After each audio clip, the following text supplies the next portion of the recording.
नमस्कार दोस्तों। हम प्लेटफॉर्म का प्रैक्टिस सेट कर रहे हैं जिसमें प्रीवियस ईयर क्वेश्चन को हम कवर कर रहे हैं, जिसका प्रैक्टिस सेट नंबर 2 आज हम करेंगे। दोस्तों, इसमें हम सिर्फ जीके जीएस सेशन को ही कवर करेंगे। बाकी मैथ और रीजनिंग का जो सेशन है वो मैं अलग से लेके आऊँगा। इसमें हम सिर्फ जीके जीएस का सेशन करेंगे। तो चलिए बिना देरी किए हुए हम आज का सेशन स्टार्ट करते हैं। दोस्तों, जीके जीएस का सेशन क्वेश्चन नंबर 64 से स्टार्ट है। पहला प्रश्न है, हरे रंग का पदार्थ जो पौधों में प्रकाश संश्लेषण करता है वह निम्नलिखित में कौन है? तो दोस्तों वो हो जाएगा क्लोरोफिल, ऑप्शन नंबर ए। साइलेंट वैली या मूक घाटी किस राज्य में अवस्थित है? तो साइलेंट वैली है दोस्तों, वो केरल में है, ऑप्शन नंबर डी। दोस्तों, फूलों की घाटी उत्तराखंड में है। अगला प्रश्न है 66, गोवा किस नदी पर अवस्थित है? दोस्तों, गोवा जो है वो मांडवी नदी पर अवस्थित है, ऑप्शन नंबर बी। 66 नंबर प्रश्न का आंसर हो जाएगा बी। शुष्का छींकोप का मनुष्य में प्रकोप किस विटामिन की कमी से होता है? तो ये होता है विटामिन डी। जो रिकेट्स होता है ना, वो भी विटामिन डी कहीं कमी से होता है। अगला प्रश्न है हमारा 68 नंबर, प्रोटीन ऊर्जा कुपोषण का परिणाम है। तो वो हो जाएगा आपका मरासमस, ऑप्शन नंबर ए। 68 का हो जाएगा ए। निम्नलिखित में से किस स्थान पर जी का मान सर्वाधिक होगा? दोस्तों, जी का जो मान होता है ना वो विषुवत रेखा पे बिल्कुल शून्य होता है, और पोल पे मतलब ध्रुव पे मैक्सिमम होता है। सबसे अधिक होता है ध्रुव पे और सबसे कम होता है विषुवत रेखा पे।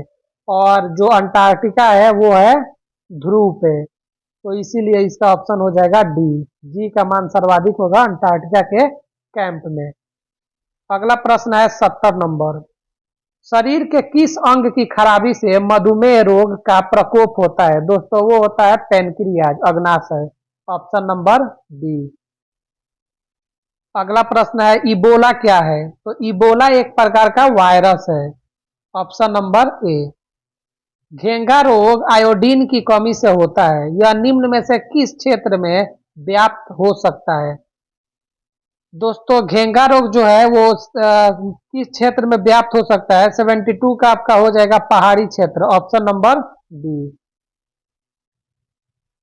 अगला प्रश्न है 73, विटामिन ए मुख्यतः कहाँ संग्रहित होता है? तो विटामिन ए जो है ना ये लीवर में संग्रहित होता है, ऑप्शन नंबर डी। मादा क्यूलेक्स मच्छर निम्नलिखित में से किस रोग की वाहक है? मादा क्यूलेक्स मच्छर दोस्तों ये फाइलेरिया की वाहक है, ऑप्शन नंबर बी हो जाएगा 74 का। समदाब रेखाएं निम्नलिखित में से किसको प्रदर्शित करती है? समदाब रेखाएं, समदाब मतलब समान दाब, वायुमंडलीय दबाव, ऑप्शन नंबर डी। 75 का हो जाएगा समान वायुमंडलीय दबाव, ऑप्शन नंबर डी।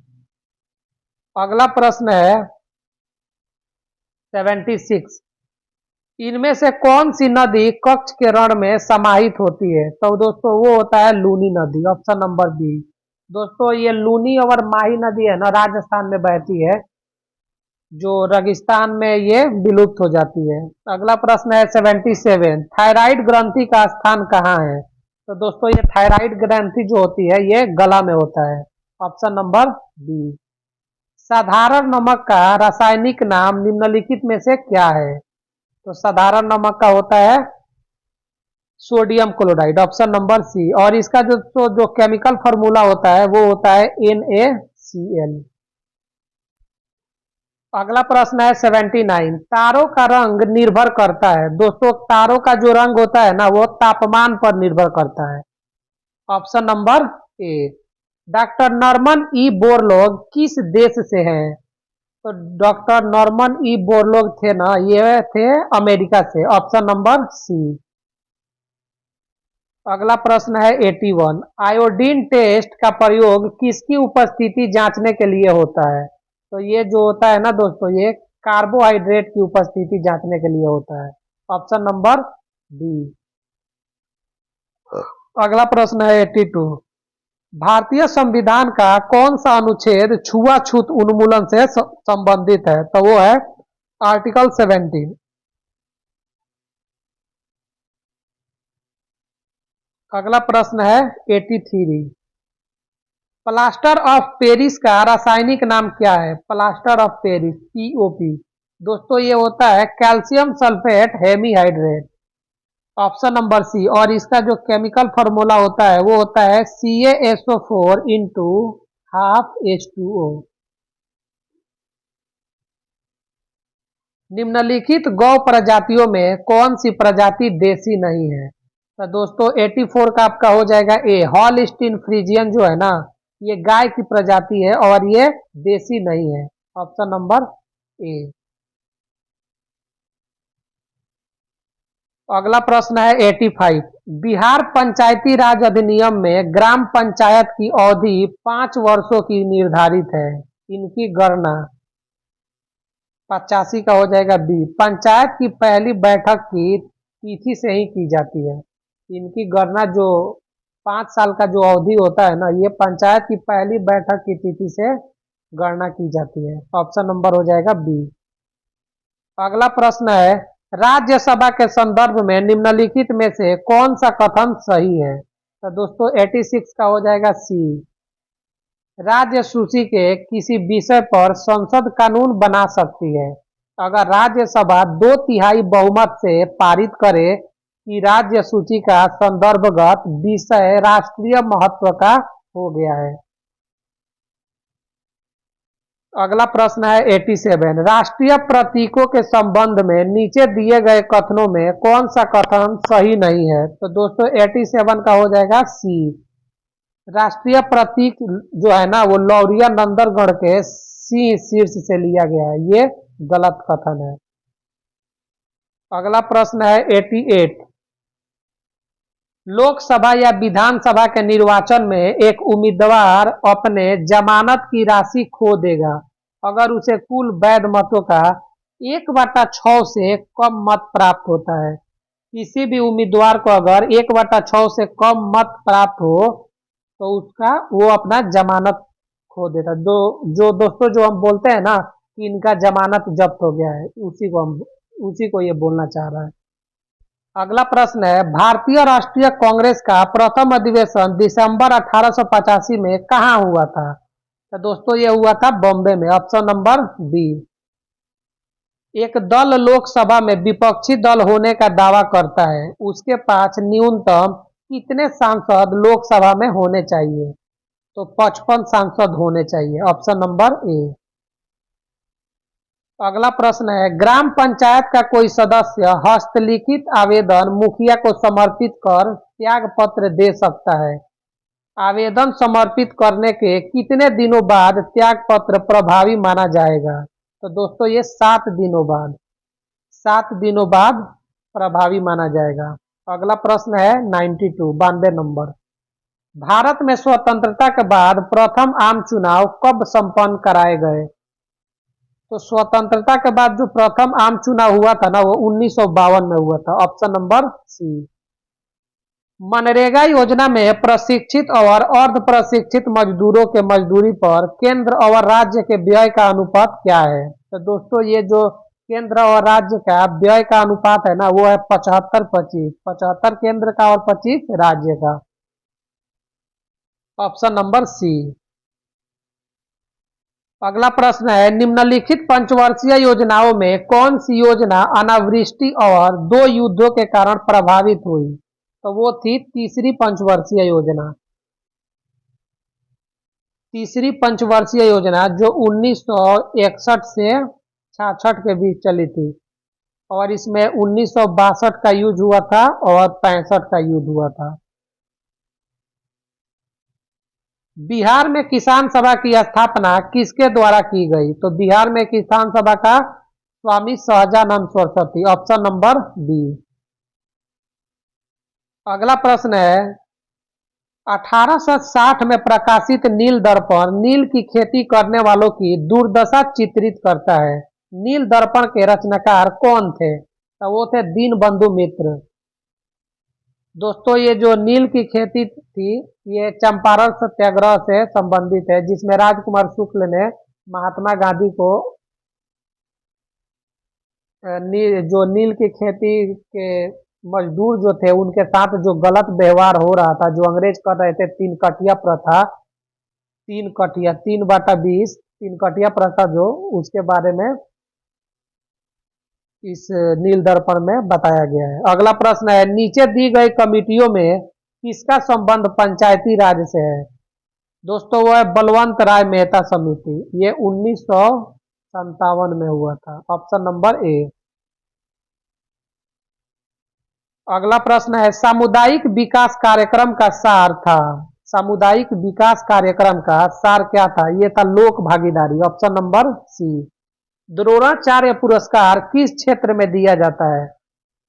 दोस्तों ये क्रीड़ा प्रशिक्षण के क्षेत्र में दिया जाता है। जो कोच होते हैं ना, जैसे किसी भी खेल का जो कोच होते हैं, जो प्रशिक्षित करते हैं, उनको ये पुरस्कार दिया जाता है। ऑप्शन नंबर सी। 100 नंबर प्रश्न है, राष्ट्रीय खेल दिवस 29 अगस्त को मनाया जाता है, यह निम्नलिखित में किनसे संबंधित है? तो वो है दोस्तों major Dhyan Chand. Option number A. अगला प्रश्न है, मैगसेसे पुरस्कार रेमन मैगसेसे के नाम पर दिया जाता है, वे किस देश के राष्ट्रपति थे? तो दोस्तों ये जो मैगसेसे थे ना, रेमन मैगसेसे, वो थे फिलीपींस के। ऑप्शन नंबर सी हो जाएगा, फिलीपींस। फीफा वर्ल्ड कप 2022 का आयोजन किया जाएगा। दोस्तों ये प्रीवियस ईयर क्वेश्चन है, तो ये उस समय का पूछा गया है। तो फीफा वर्ल्ड कप 2022 है ना, ये कतर में किया गया था। ऑप्शन नंबर सी। सहारा रेगिस्तान किस महाद्वीप में अवस्थित है? दोस्तों दुनिया का सबसे बड़ा रेगिस्तान है सहारा रेगिस्तान, जो कि अफ्रीका में है। ऑप्शन नंबर सी। 103 का सी हो जाएगा। अगला प्रश्न है, डूरांड कप किस खेल से संबंधित है?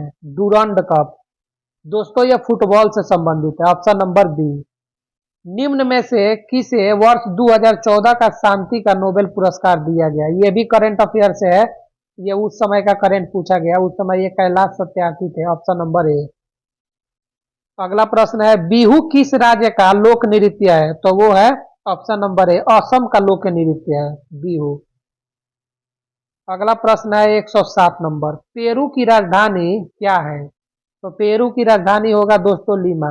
दोस्तों राज्य राजधानी से बिहार दरोगा हो या बिहार एसएससी सीजीएल हो या बिहार इंटर लेवल हो, इसमें राज्य राजधानी से 1 से 2 प्रश्न हमेशा रहते हैं, तो इसको आप लोग जरूर देख लीजिएगा। अगला प्रश्न है, चेरनोबिल परमाणु संयंत्र जो अब बंद है वो कहाँ है?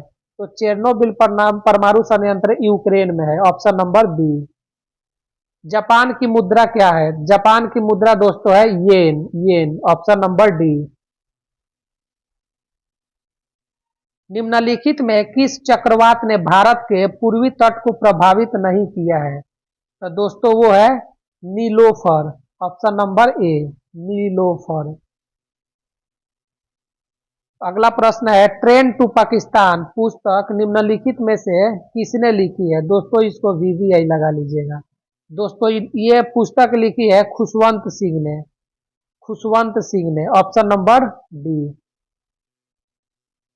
अगला प्रश्न है, विंग्स ऑफ फायर पुस्तक के लेखक कौन है? दोस्तों ये प्रश्न रिपीट हो रहा है, ये पिछले सेट में भी आया था क्वेश्चन, तो इसको आप लोग ध्यान से देख लीजिएगा। इसके लेखक थे Abdul Kalam. Option number A, APJ Abdul Kalam. Bharat Ek Khoj पुस्तक अहमदनगर किला जेल में कारावास के दौरान लिखी गई थी। भारत एक खोज पुस्तक, ये अहमदनगर किला जेल में लिखी गई थी जवाहरलाल नेहरू के द्वारा। Option number D.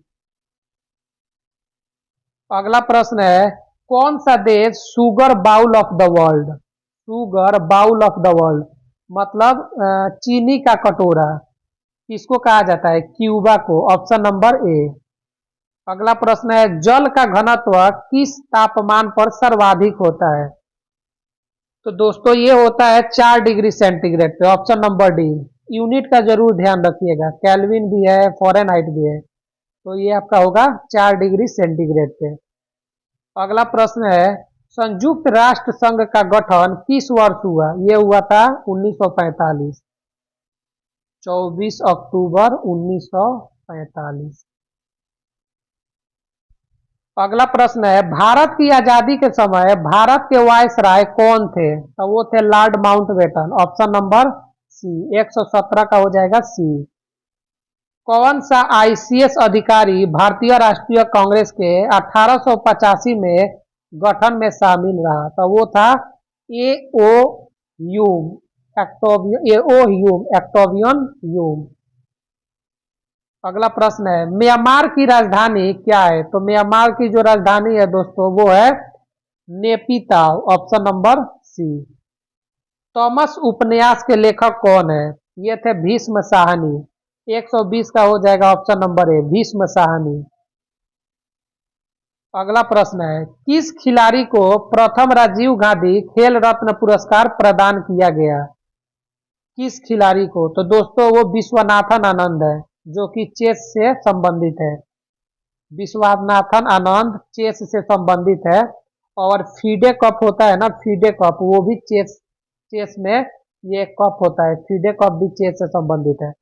Viswanathan Anand को मिला था प्रथम राजीव गांधी खेल रत्न पुरस्कार। अगला प्रश्न है, भारतीय आजादी के समय इंग्लैंड के प्रधानमंत्री कौन थे? तो दोस्तों वो थे क्लीमेंट एटली। ऑप्शन नंबर सी।